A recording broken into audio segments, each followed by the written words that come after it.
Olá pessoal, Deus abençoe a todos. Vamos agora ao capítulo 8, né, do livro de Êxodo. Vamos meditar nesse capítulo que fala de três pragas que vieram sobre o Egito, tá certo? Vamos lá.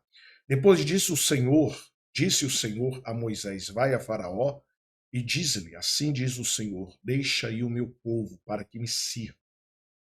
E se recusares deixá-lo ir, eis que ferirei com rãs todos os seus termos. Então, o que que acontece, né? Você vai notar o aparecimento de milhares e milhares de rãs no Egito, né?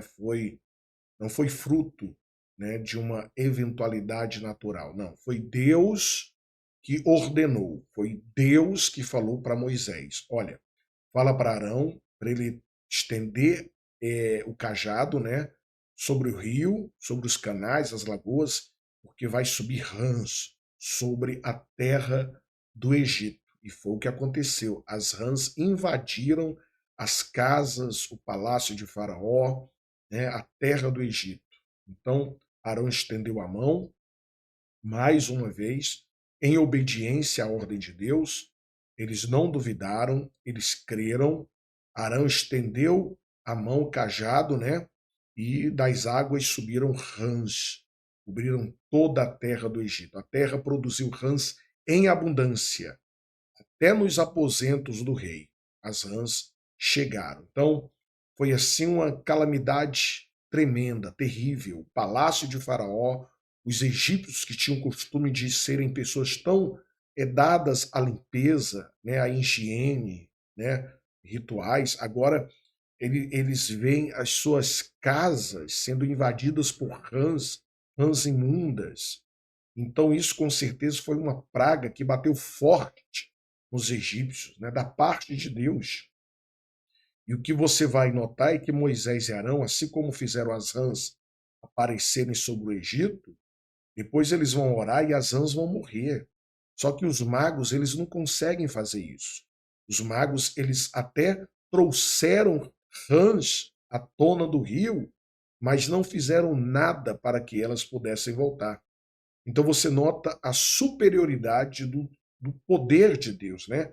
Ele tem um controle, seja para trazer rãs, seja para matá-las em um só momento. Então, a única coisa que os magos podem fazer através das suas mágicas, através das suas ciências ocultas, é de alguma forma fazer com que as rãs pulassem do rio, né, para a terra seca. E assim eles fizeram com que Faraó endurecesse o seu coração novamente. E a Bíblia vai dizer: então os magos fizeram o mesmo com os seus encantamentos, fizeram subir as rãs sobre a terra do Egito. E Faraó chamou Moisés e Arão e disse: Rogai ao Senhor que tire as rãs de mim e do meu povo, depois deixarei ir o povo para que sacrifiquem ao Senhor. E disse Moisés a Arão: digna-te dizer-me quando é que hei de rogar por ti e pelos teus servos e por teu povo para tirar as rãs de ti e das tuas casas. Fiquem somente no rio. E ele disse: amanhã.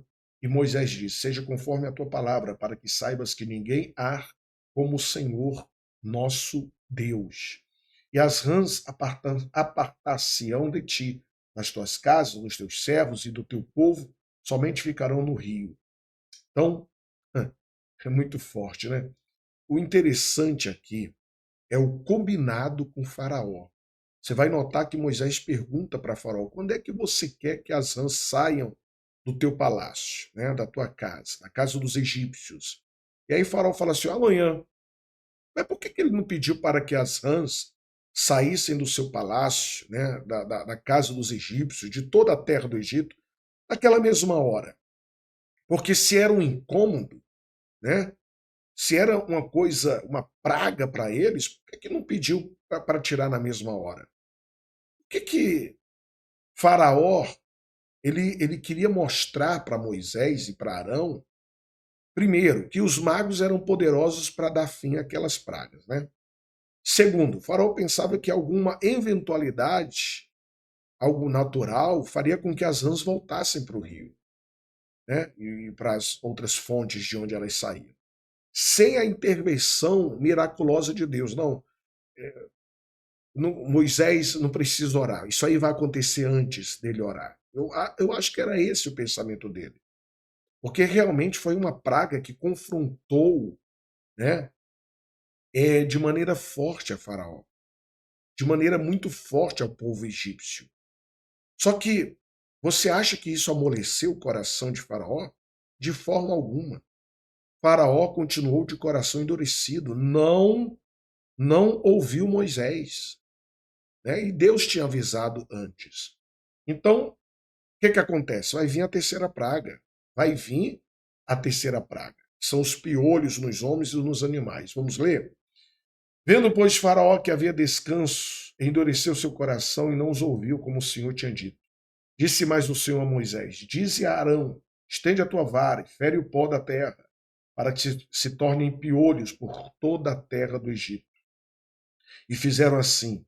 E Arão estendeu a sua mão com a sua vara e feriu o pó da terra, e havia muitos piolhos nos homens e no gado. Todo o pó da terra se tornou em piolhos em toda a terra do Egito. Então, note que as pragas atingiam apenas os egípcios.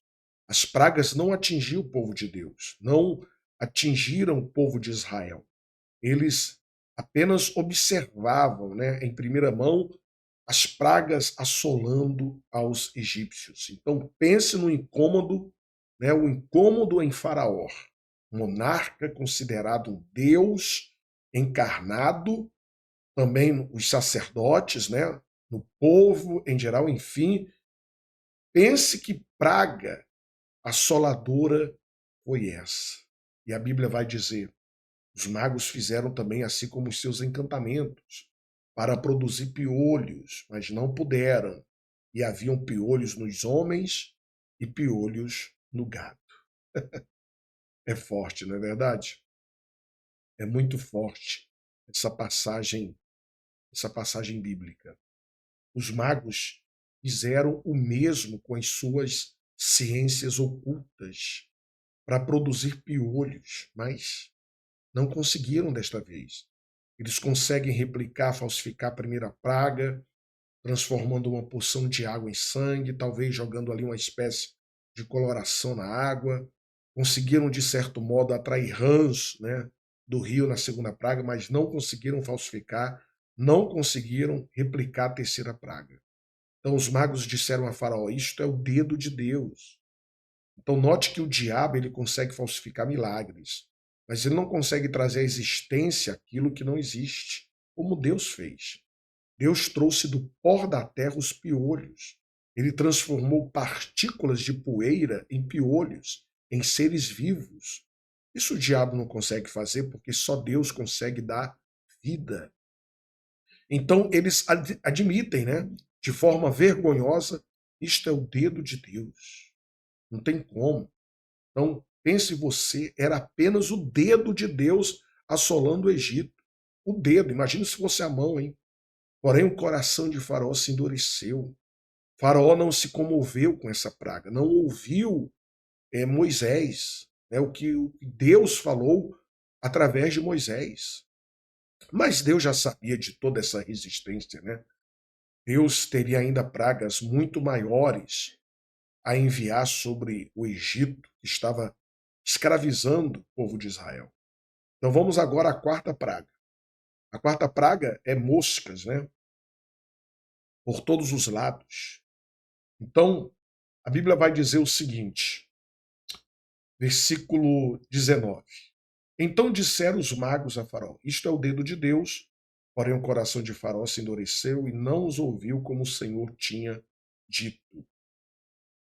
Então, o versículo 20 vai falar: disse mais o Senhor a Moisés: levanta-te pela manhã cedo, põe-te diante de Faraó, eis que ele sairá às águas, e diz-lhe: assim diz o Senhor, deixa aí o meu povo, para que me sirva.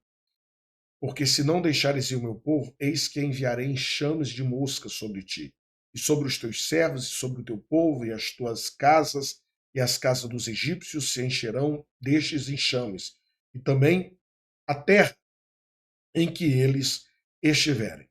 E naquele dia eu separarei a terra de Gósen, em que meu povo habita, que nela não haja enxames de moscas, para que saibas que eu sou o Senhor no meio desta terra. Muito bem.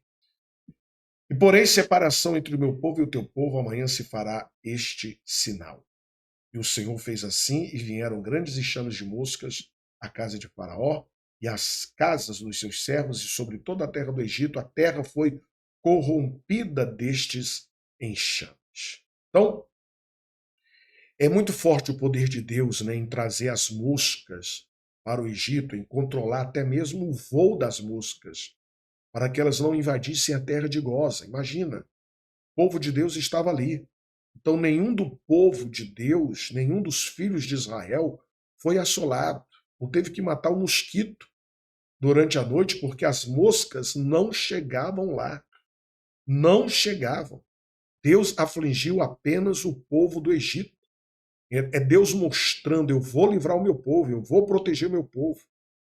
Você pode resistir, você pode endurecer o seu coração, mas eu vou mostrar que o meu povo é um povo especial, não apenas fazendo com que eles sejam isentos dessa praga que eu estou enviando contra vocês, mas também no final libertando eles, apesar da sua dureza de coração ao faraó. E Moisés disse: não convém que façamos assim, porque sacrificaríamos ao Senhor nosso Deus a abominação dos egípcios. Eis que se sacrificássemos abominação dos egípcios perante os seus olhos, não nos apedrejariam eles? Deixa-nos ir caminho de 3 dias ao deserto para que sacrifiquemos ao Senhor nosso Deus, como ele nos disser. Quer dizer, Moisés aqui, ele diz para Faraó: é impossível cultuarmos Deus nessa terra, né? A partir do momento que ofereçamos sacrifício aqui, os egípcios, o povo, a população, eles vão se levantar contra nós. Por que Moisés está falando isso? Porque a vaca, o boi, o gado era considerado deuses, né? Sagrados, animais em grande estima para os egípcios. Havia alguns deuses egípcios que tinham até mesmo cabeça de vaca, cabeça de boi. Então eles consideravam a vaca e o boi como sagrados. Então, se o povo de Israel sacrificam esses animais na presença dos egípcios, iria acontecer uma grande revolta. Com certeza, o povo egípcio iriam para cima do povo de Israel, iriam se vingar do povo de Israel. Então, o plano de Deus era tirar o povo do Egito, mas Faraó diz assim: não precisa sair daqui. Pode oferecer sacrifícios ao Senhor aqui mesmo na terra do Egito. Então, é isso que o diabo fala para muitos cristãos, né, hoje em dia. Não precisa se libertar do mundo, não precisa sair do mundo, não precisa ser tão radical na sua vida cristã, né, na sua mudança. Você pode cultuar Deus e ainda continuar com a cultura do mundo dentro de você, com a filosofia do mundo. Você pode continuar ainda com os prazeres do mundo. Mas Moisés mostra e para nós que Deus, ele quer separação total. Separação total. Então disse Faraó: deixar-vos-ei ir para que sacrifiqueis ao Senhor vosso Deus no deserto, somente que indo não vades longe. Orai também por mim. Você quer dizer, pode ir, mas não vá muito longe. Não é isso que o diabo também sopra nos ouvidos de muitos cristãos? Não precisa você ser tão radical na sua vida cristã. Não precisa ir longe demais na sua espiritualidade. Não precisa ser assim tanto na sua vida cristã, tanta santidade, né? Não precisa disso. Quer dizer, é isso que o diabo faz. Ele propõe isso para você não servir a Deus com tanta força. E Moisés ele vai falar para Faraó: de forma alguma. O propósito de Deus é que venhamos a adorá-lo no monte que ele designou, e isso estava muito além de 3 dias de viagem apenas. Então, versículo 29 vai falar: e Moisés disse: eis que saio de ti e orarei ao Senhor, que estes enxames de moscas se retirem amanhã de Faraó, dos teus servos e do teu povo, somente que Faraó não mais me engane, não deixando ir a este povo para sacrificar ao Senhor. Então saiu Moisés da presença de Faraó e orou ao Senhor. E fez o Senhor conforme a palavra de Moisés, e os enxames de moscas se retiraram de Faraó, dos seus servos e do seu povo não ficou uma só. Mas endureceu o Faraó ainda esta vez seu coração e não deixou o povo ir. Né? Então o que acontece? O próprio Moisés que propõe o amanhã, né? Estes enxames de moscas se afastarão de você. Por que Moisés fala amanhã? Por que Moisés disse assim, olha, amanhã? Moisés ele queria que as moscas ficassem ali para que Faraó refletisse, né, nas propostas que ele estava fazendo para ele. E finalmente ele aceitasse o mandato de Deus e libertasse o povo. É como se Moisés estivesse dizendo assim, ó, amanhã é que estas moscas vão sair.